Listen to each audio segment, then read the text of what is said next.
नमस्कार दोस्तों, स्वागत है आप सभी का TLT टूर गाइड में। दोस्तों आज की इस वीडियो में हम बात करने वाले हैं भारत के उत्तर प्रदेश राज्य के प्रयागराज जिले में स्थित आलोपी देवी मंदिर के बारे में कि आप यहां कब जाए, कैसे जाए, यहां पर रुकने खाने पीने की क्या सुविधा है और माता आलोपी देवी के दर्शन आप कैसे कर सकते हैं। यहाँ पर दर्शन करने के बाद आप कहाँ घूम सकते हैं, तो ये पूरी A to Z complete information आज मैं आप सभी को इस वीडियो में दूंगी। और वीडियो के अंत में ये भी बताऊंगी कि आपको माता आलोपी के दर्शन करने और यहाँ के आसपास की जगहों पर घूमने के लिए कुल कितना खर्चा लग सकता है। तो इसलिए इस वीडियो को पूरा अंत तक बिना स्किप किए जरूर देखिएगा ताकि आपको आलोपी देवी मंदिर यात्रा से संबंधित सारी कंप्लीट इन्फॉर्मेशन मिल सके। तो चलते वीडियो को स्टार्ट करते हैं और बात करते हैं आलोपी देवी मंदिर की। यह मंदिर उत्तर प्रदेश राज्य के प्रयागराज जिले में आलोपी बाग में स्थित एक प्रसिद्ध मंदिर है, जो कि माता सती के 51 शक्तिपीठों में से एक पवित्र संगम गंगा, यमुना और सरस्वती के निकट बसा है। और साथ ही साथ इस मंदिर की खास बात यह है कि इस मंदिर में किसी भी देवता या देवी की प्रतिमा नहीं है, बल्कि एक लकड़ी का पालना है जिसकी पूजा यहाँ पर की जाती है। और आलोपी देवी मंदिर को माँ आलोप शंकरी शक्तिपीठ मंदिर के रूप में भी जाना जाता है, जहाँ पर मंदिर में पालने के स्वरूप में देवी विराजमान है, जिससे कि यहाँ पर श्रद्धालु पालने की पूजा करके माता का आशीर्वाद लेते हैं। और ऐसी मान्यता है कि यहाँ पर माता सती के दाहिने हाथ का पंजा कटकर गिरा था, जिसके गिरने के साथ ही यह अदृश्य हो गया था, जिससे कि शक्तिपीठ का नाम आलोप शंकरी पड़ गया। दोस्तों अब बात करें कि आप माता आलोपी देवी के दर्शन करने कब जाए। वैसे तो आप यहाँ पर कभी भी किसी भी समय जा सकते हैं, लेकिन यहाँ पर जाने का सबसे सही समय अक्टूबर से लेकर के मार्च तक के महीनों का होता है, क्योंकि इन महीनों के दौरान यहाँ पर कई सारे त्योहार होते हैं, जिनमें खासकर नवरात्रि और कुंभ का मेला होता है, जिसमें लाखों की संख्या में श्रद्धालु यहाँ पर पहुँचते हैं। मगर ये आपके ऊपर डिपेंड करता है कि आप माता आलोपी देवी के दर्शन करना कब पसंद करेंगे। दोस्तों अब बात करें कि आप माता आलोपी देवी के मंदिर कैसे पहुंचे। वैसे तो आप यहाँ पे बाई ट्रेन, बाई प्लेन और बाई बस बड़े ही आराम से पहुंच सकते हैं। दोस्तों यदि आप माता आलोपी देवी के मंदिर ट्रेन से जा रहे हैं तो यहाँ का निकटतम रेलवे स्टेशन प्रयागराज जंक्शन है, जो कि देश के विभिन्न शहरों के रेलवे स्टेशनों से काफी अच्छी तरीके से रेल मार्ग द्वारा जुड़ा हुआ है, जिससे कि आप वाराणसी, दिल्ली, मुंबई, चंडीगढ़ और बेंगलोर आदि जैसे शहरों के रेलवे स्टेशनों से ट्रेन पकड़ करके आप प्रयागराज जंक्शन तक पहुंच जाएंगे। और प्रयागराज जंक्शन से माता आलोपी देवी मंदिर की दूरी लगभग 7 किलोमीटर है, जिससे आप ऑटो से 10 से 15 रुपए में पूरा करके मंदिर तक पहुंच जाएंगे। और यदि आप माता आलोपी देवी के दर्शन करने फ्लाइट से जा रहे तो यहाँ का नजदीकी एयरपोर्ट प्रयागराज एयरपोर्ट है, जो कि एक डोमेस्टिक एयरपोर्ट है। और इस एयरपोर्ट के लिए आपको दिल्ली, वाराणसी, लखनऊ, चंडीगढ़ आदि जैसे शहरों के एयरपोर्टों से फ्लाइट पकड़ करके आप प्रयागराज एयरपोर्ट तक पहुंच जाएंगे।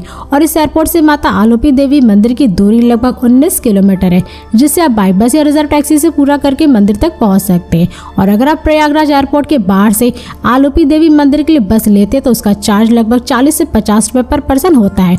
और वहीं अगर आप रिजर्व टैक्सी करते तो उसका चार्ज लगभग 250 से 300 रुपए तक होता है।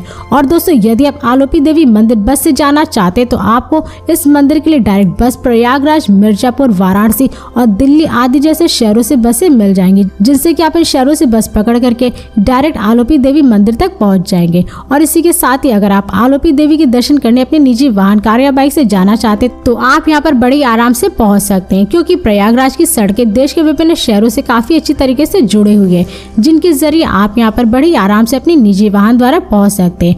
और साथ ही यहाँ की सड़कों पर आपको जगह जगह पर कई सारे पेट्रोल पंप, होटल और रेस्टोरेंट देखने को मिल जाएंगे, जिससे कि आप अपनी निजी वाहन या कार, बाइक से रास्ते में खाते पीते मौज मस्ती करते हुए आलोपी मंदिर तक पहुंच जाएंगे। तो चलिए दोस्तों अब बात करें कि आप आलोपी देवी मंदिर पहुंचने के बाद यहाँ पे कहाँ स्टे करें। वैसे तो यहाँ पर स्टे करने के लिए आपको बहुत सारे होटल मिल जाएंगे, जिन्हें आप बुक करके स्टे कर सकते हैं। लेकिन अगर आप यहाँ पर स्टे करने के लिए एक अच्छे लोकेशन पर रूम बुक करना चाहते हैं तो आपको अधिकतर होटल प्रयागराज जंक्शन के आसपास और सिविल लाइन में ही मिलेंगे, जिन्हें आप 1000 से 2000 रुपए में बुक करके यहाँ पे स्टे कर सकते हैं। दोस्तों अब बात करें कि आप माता आलोपी देवी के दर्शन कैसे करें। वैसे तो इस मंदिर में दर्शन करने के लिए किसी भी देवी देवता की प्रतिमा नहीं है, क्योंकि यहाँ मंदिर के अंदर एक पालना है जिसकी पूजा की जाती है। और इस क्षेत्र में रहने वाले प्रतिदिन हजारों लोग आलोपी देवी मंदिर की पूजा और दर्शन करने के लिए यहाँ पर आते हैं। और इसके साथ ही यहाँ पर हर त्योहार, शादी, जन्म आदि जैसे शुभ अवसरों पे कई सारे श्रद्धालु माता का आशीर्वाद लेने के लिए यहाँ पर आते हैं। और यहाँ स्थित पालना एक 10 फीट चौड़े कुंड पर लटका हुआ है, जहाँ पर श्रद्धालु अपनी मनोकामनाएं मांगते वक्त हाथ पर रक्षा सूत्र बांधते हैं। और यहाँ मंदिर भक्तों के दर्शन के लिए सुबह 6 बजे से लेकर के रात के 10 बजे तक खुला रहता है। तो चलिए दोस्तों अब बात करें कि आप यहाँ पर आलोपी देवी के दर्शन करने के बाद और कहाँ घूम सकते हैं। वैसे तो आप यहाँ पर सबसे पहले त्रिवेणी संगम घूमने का आनंद ले सकते हैं। हिंदू धर्म में 3 सबसे प्रमुख नदियों का मिलन त्रिवेणी संगम प्रयागराज में स्थित बहुत ही पवित्र स्थान है, जो अक्सर धर्म के कुछ सबसे महत्वपूर्ण मेलों और त्योहारों की मेजबानी करता है। और इस संगम स्थल पर गंगा, यमुना और सरस्वती नदियों का मिलन होता है, जिससे कि यहाँ पर हर 12 साल में महाकुंभ और हर साल अर्ध कुंभ मेले का आयोजन किया जाता है, जिसमें कि लाखों करोड़ों की तादाद में श्रद्धालु यहाँ पर इकट्ठा होते हैं। और इसी के साथ ही आप यहाँ खुसरो बाग भी घूमने का मजा ले सकते हैं। लुकरगंज में स्थित यह बाग प्रयागराज का सबसे लोकप्रिय पर्यटन स्थल है, जहां पर आप इस बाग की संरचना में मुगल वास्तुकला को देख सकते हैं। इसी के साथ ही इस बाग में 3 शानदार ढंग से डिजाइन किए गए बलुआ पत्थर के मकबरे भी मौजूद है, जो कि शाह बेगम, खुसरो मिर्जा, निथार बेगम सहित मुगल राजघरानों को श्रद्धांजलि देते हैं। और साथ ही यह बाग अमरूद के पेड़ों और गुलाबों के एक विस्तृत सुंदर बगीचों से सजा हुआ है। इसी के साथ ही साथ आप यहाँ पर आनंद भवन भी देख सकते हैं। यह भवन प्रयागराज का एक ऐतिहासिक भवन संग्रहालय है, जो कि नेहरू परिवार का हुआ करता था, लेकिन अब इसे स्वतंत्रता आंदोलन के युग के विभिन्न कलाकृतियों और लेखों को दर्शाने वाले संग्रहालय में बदल दिया गया है। और बता दें कि इस 2 मंजिला भवन को व्यक्तिगत रूप से मोतीलाल नेहरू द्वारा डिजाइन किया गया है, जो कि भारत के इतिहास में प्रमुख भूमिका के लिए एक महत्वपूर्ण ऐतिहासिक मूल्य है। इसी के साथ ही आप यहाँ पर प्रयागराज फोर्ट भी देखने का आनंद ले सकते हैं। यह किला प्रयागराज का एक बेहद ही लोकप्रिय ऐतिहासिक पर्यटन स्थल है, जिसका निर्माण 1583 में किया गया गंगा और यमुना नदी के संगम तट पर मौजूद है। और यह किला आम लोगों के लिए बंद रहता है, जबकि हर 12 साल में आयोजित होने वाले कुंभ मेले के दौरान ही आम लोगों के लिए खोला जाता है। और इतिहास प्रेमियों के लिए यह किला शानदार टूरिस्ट डेस्टिनेशन है। इसी के साथ ही साथ आप यहाँ पर चंद्रशेखर आजाद पार्क भी घूमने का आनंद ले सकते हैं।